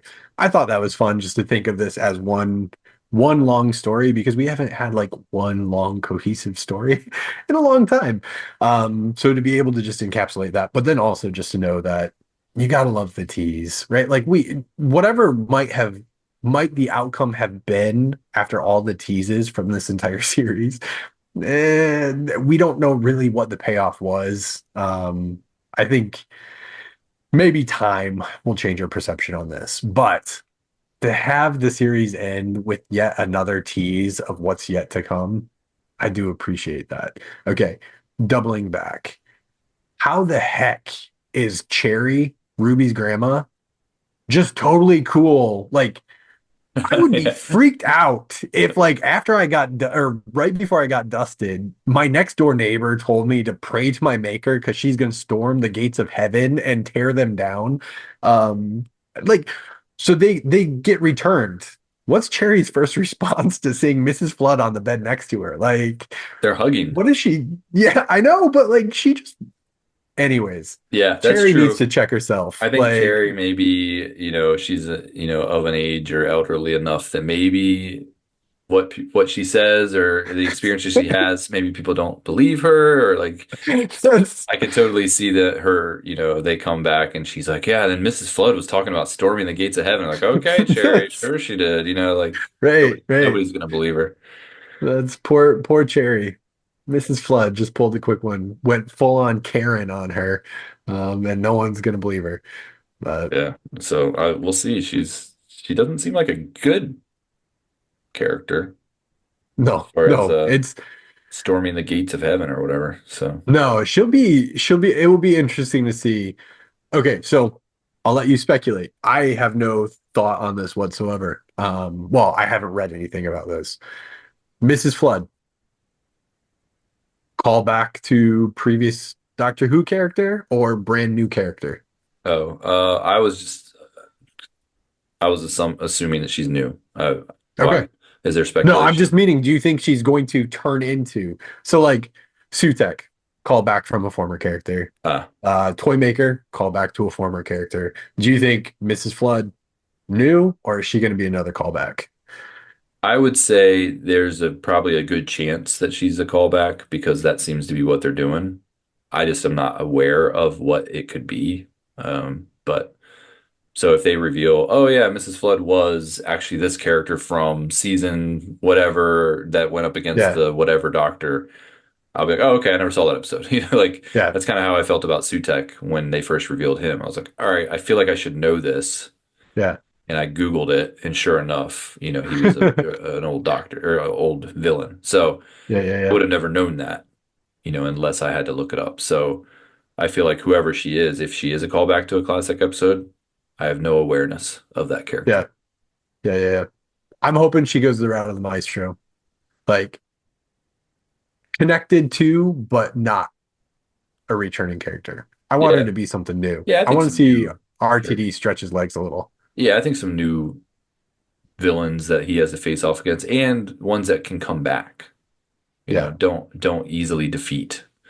Where maybe they leave it hanging. Like, did he defeat her? Could she come Yeah. back? I don't, I feel like they need to leave. I don't need to see the Master anytime soon. I think, they've done a bunch of versions of the Master in our recent memory. I'm happy to let that character rest for a bit. Yeah. I would love to not have the Daleks ever show up against Gatwa. I know I we got a heard, call out. I know the Skaro call out, and we actually I think we saw a Dalek in the video, maybe, or they just talked about Skaro, but yeah. there was definitely a Dalek call out. I know Um, Gatwa, I guess, has gone on record and said, like, demanded that before his series, before he's done, he needs to well, there you go. meet the If the if Daleks. that's the case, then I guess they probably will. But yeah, I mean, there's certain of these villains that have been around a long time or are connected to classic or both that I would be more than happy for them to not reuse and just say, hey, Yeah. let's leave the Cybermen alone, let's leave the Daleks alone, let's leave the Master alone. They introduced this whole idea of gods. Now maybe they've solved that. So like, what else is out there? What are some other things that we could face that aren't um, the Sea Devils? Interesting you should mention the Sea Devils. No. Um, Yeah, I'm looking forward to this off-air conversation that you keep teasing. Um, oh man, Doctor Who socials are going wild right now.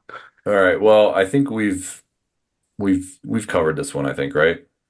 Yeah, I mean, overall, you mentioned, hey, there were some really good spots. There were some really low spots.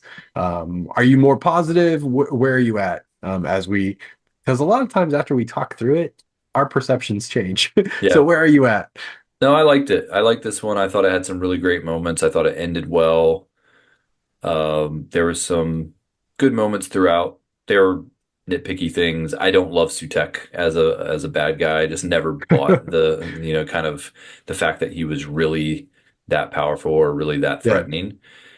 Um, the idea of having like the ensemble cast where like everybody's there and stuff. I don't love that stuff either. So there were definitely moments where I was kind of rolling my eyes, but in the end, I thought the overall story was pretty strong, and there were some really good moments with the acting that we pointed out. A couple of the scenes, Ruby meeting her mom, all that stuff. I thought was really well done. So yeah, I thought it was cool. I think in general, the season was good, I'd say. I don't know. I haven't paid attention to kind of the general opinion about this Yeah. stuff, so I don't know I'm assuming that maybe it wasn't super positive, but I thought overall the season was pretty cohesive. I enjoyed the characters. Ncuti Gatwa might still be my least favorite doctor, but we'll see. We'll see moving into season two. It's always so funny to me because I do feel like, right, like time really does come into play when it comes to some of these things with the doctor.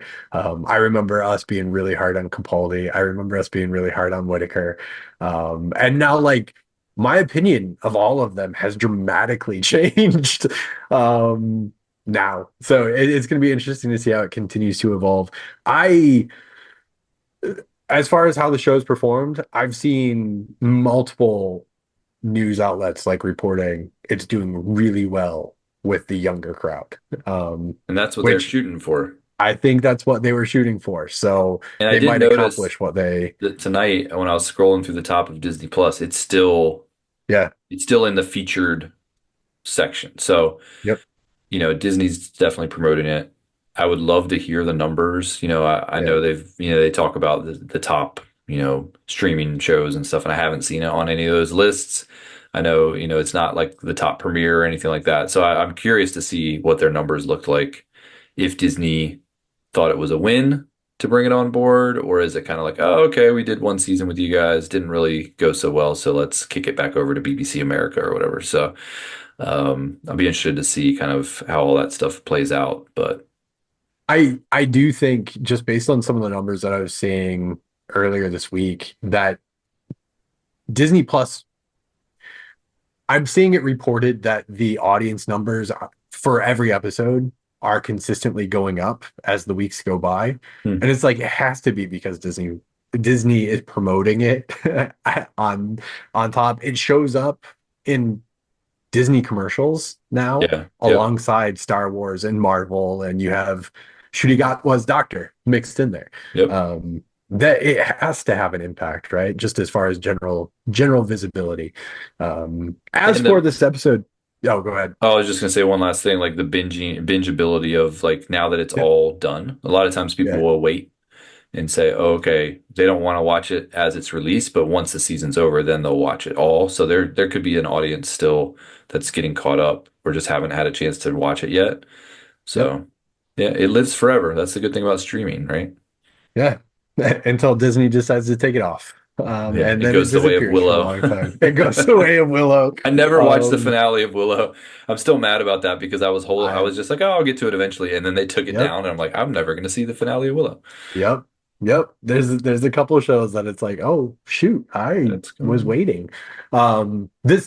This episode, I do feel like just in and of itself, this individual episode, maybe this and The Legend of Ruby Sunday, so the two together, I do think it was solid. I think it was really well done. I do feel like there were stakes. We definitely could brush them off and be like, yeah, none of this is going to stick. And I do think there were aspects of this episode where the people in the scenes acted their pants off. Like it was incredible. Um, I think the biggest knock on this episode, if we want to be nitpicky, is just kind of the payoff to the entire series. Um, would I have wanted a different payoff? Yeah, I think I would have. I think I would like to see some of the stuff play out differently. I'm not gonna write how I wanted to see, or I don't know how I wanted to see all of it pay off, but probably different than this. But overall, I think this entire series has been solid. I think it would be really hard to poke holes in any of these episodes. Are there fillers? I don't know if there are. Um, I think we rode this one pretty high the entire time, and this one probably equal to it. So, yeah, I think it's a satisfying conclusion. And the fact that I think they've done a better job of preparing us for what comes next than I think any other series in recent memory has done in the past. So, Yeah. yeah. So one last question, because I put out my opinion on this, so it's only fair that you do. Where does Ncuti Gatwa fall on your favorite doctors? Um, Modern doctors, is he, you don't even have to say exactly where he falls, but is he in the bottom three? yeah, I would say he's in the bottom three. Okay. Yeah, I think so at this point. Again, He hasn't earned it um, yet. He hasn't earned it yet. yeah, he hasn't earned it. I need to see, and it's weird, right? Because Shruti Gatwa is incredible. I enjoy his acting. I really do. I think he does a good job. Now, it's just a matter of is that who I think the Doctor is? At this point, it's not. It's not enough of who I think the Doctor is. I want to see some of that darkness that I think we've seen every version of the Doctor display. If you put me to it, I don't know if I could definitely put my finger on an episode right now for Whitaker. I might have to go back and try to find it, but I do feel like Whitaker had even some of these moments where it seemed darker for her. But yeah, I would say he's probably in the bottom three at this point. All right. Tennant, Smith, Capaldi, Eccleston, Whitaker, Gatwa. You just made that list right now. That's my order right now, off the top of my head. Uh, yeah. So you don't have to give yours, but we will wrap up our episode tonight. And if you want to give it, go ahead. But yeah, I think we're ready to wrap up, and I'm Dang. stalling. Yeah, I think I would have to go with Tennant, Smith, Eccleston, Capaldi, Whitaker, Gatwa.